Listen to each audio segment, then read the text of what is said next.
नमस्कार दोस्तों, कैसे हो आप सब। तो आज हम सोमवार की कथा सुना रहे हैं। दोस्तों, आपने हमारे चैनल को अभी तक सब्सक्राइब नहीं किया तो प्लीज चैनल को सब्सक्राइब जरूर करें। एक बार किसी नगर में एक साहूकार रहता था। उसके घर में धन की कोई कमी नहीं थी, लेकिन कोई संतान न होने के कारण बहुत दुखी रहता था। संतान प्राप्ति के लिए वह हर सोमवार को व्रत रखता और पूरी श्रद्धा के साथ शिव मंदिर जाकर भगवान शिव और माता पार्वती की पूजा करता। उसकी भक्ति को देखकर एक दिन माँ पार्वती प्रसन्न होकर भगवान शिव से साहूकार की मनोकामना पूर्ण करने का निवेदन किया। पार्वती जी के आग्रह पर भगवान शिव ने कहा कि हे पार्वती, इस संसार में हर प्राणी को उसके कर्म का फल मिलता है और जिसके भाग्य में जो हो उसे भोगना ही पड़ता है। लेकिन पार्वती जी ने साहूकार की भक्ति देखकर उसकी मनोकामना पूर्ण करने की इच्छा व्यक्त की। माता पार्वती के आग्रह पर शिव जी ने साहूकार को पुत्र प्राप्ति का वरदान दे दिया, लेकिन उन्होंने बताया कि यह 12 वर्ष तक ही जीवित रहेगा।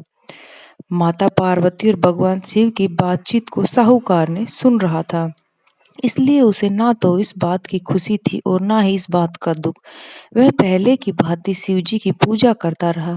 कुछ समय के बाद साहूकार की पत्नी के एक पुत्र को जन्म दिया। जब वह बालक 11 वर्ष का हुआ तो उसे पढ़ने के लिए काशी भेज दिया गया। साहूकार ने पुत्र के मामा को बुलाकर उसे बहुत सारा धन देते हुए कहा कि तुम इस बालक को काशी विद्या प्राप्ति के लिए ले जाओ। तुम लोग रास्ते में यज्ञ कराते जाना और ब्राह्मणों को भोजन दक्षिणा देते हुए जाना। दोनों मामा भांजे इस तरह यज्ञ करते हुए और ब्राह्मणों को दान दक्षिणा देते हुए काशी नगरी निकल पड़े। इस दौरान रात में एक नगर पड़ा, जहां नगर के राजा की कन्या का विवाह था। लेकिन जिस राजकुमारी से उसका विवाह होने वाला था वह एक आंख से काना था। राजकुमार के पिता ने अपने पुत्र को काना होने के बात को छुपाने के लिए सोचा क्यों न इस साहूकार के पुत्र को दूल्हा बनाकर राजकुमारी से विवाह करा दूं। विवाह के बाद इसको धन देकर विदा कर दूंगा और राजकुमारी को अपने नगर ले जाऊंगा। लड़के को दुल्हन के रूप में वस्त्र पहना दिए, राजकुमारी से विवाह कर दिया। इसके बाद साहूकार का पुत्र ईमानदार था। उसने यह बात सही नहीं लगी, इसलिए अपने अवसर पाकर राजकुमारी को दुपट्टे पर लिख दिया कि तुम्हारा विवाह तो मेरे साथ हुआ है, लेकिन जिस राजकुमार के संग तुम्हें भेजा जाएगा वह एक आंख से काना है। मैं तो काशी पढ़ने जा रहा हूँ। जब राजकुमारी ने चुन्नी पर लिखी हुई बात पढ़ी तो उसके माता पिता को यह बात बताई। राजा ने अपनी पुत्री को विदा नहीं किया। बारात वापस चली गई। दूसरी ओर साहूकार का लड़का और उसका मामा काशी पहुंच गए।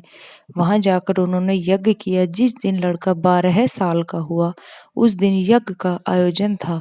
लड़के ने अपने मामा से कहा कि मेरी तबीयत कुछ खराब है। मामा ने कहा कि तुम जाकर आराम कर लो। शिवजी के वरदान अनुसार कुछ ही देर में बालक के प्राण निकल गए और वह मृत भांजे को देखकर मामा को विलाप सा होना शुरू हो गया।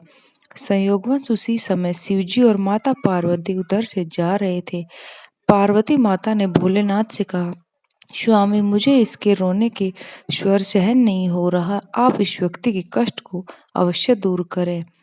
शिवजी ने मृत बालक के समीप गए और वह बोले, यह वही साहूकार का पुत्र है जिसे मैंने 12 वर्ष की आयु का वरदान दिया था। अब उसकी आयु पूरी हो चुकी है। लेकिन मातृ भाव से विरोध माता पार्वती ने कहा, हे महादेव, आप इस बालक को और आयु देने की कृपा करें, अन्यथा इस वियोग में इसके माता पिता तड़प तड़प कर मर जाएंगे। माता पार्वती के पुनः आग्रह पर भगवान शिव ने उस लड़के को जीवित होने का वरदान दिया। शिव जी की कृपा से लड़का जीवित हो गया। शिक्षा पूरी करके लड़का मामा के साथ अपने नगर गया। दोनों चलते हुए उसी नगर में पहुंचे जहां उसका विवाह हुआ था। उस नगर में भी उन्होंने यज्ञ का आयोजन किया। उस लड़के ने ससुर ने उसे पहचान लिया। महल में ले जाकर उसे खातिरदारी की और अपनी पुत्री को विदा किया। इधर साहूकार और उसकी पत्नी भूख से प्यासी रहकर बेटे की प्रतीक्षा कर रहे थे। उन्होंने प्रण रखा था कि यदि उनका बेटे की मृत का समाचार मिले तो वह भी अपने प्राण त्याग देंगे। जीवित होने का समाचार मिलकर ही वह बहुत ही प्रसन्न हुए। उसी रात भगवान शिव ने साहूकार के शोभन में आकर कहे, श्रेष्ठी, मैंने तेरे सोमवार के व्रत और उनकी व्रत की कथा सुनने से प्रसन्न होकर तेरे पुत्र की लंबी आयु का वरदान दिया है। इसी प्रकार जो कोई सोमवार का व्रत करता है या कथा सुनता है और पढ़ता है तो उसके सभी दुख दूर होकर सभी की मनोकामना पूर्ण होती है। दोस्तों, अगर भगवान शिव की कहानी अच्छी लगे तो please like, share and subscribe जरूर करें। धन्यवाद।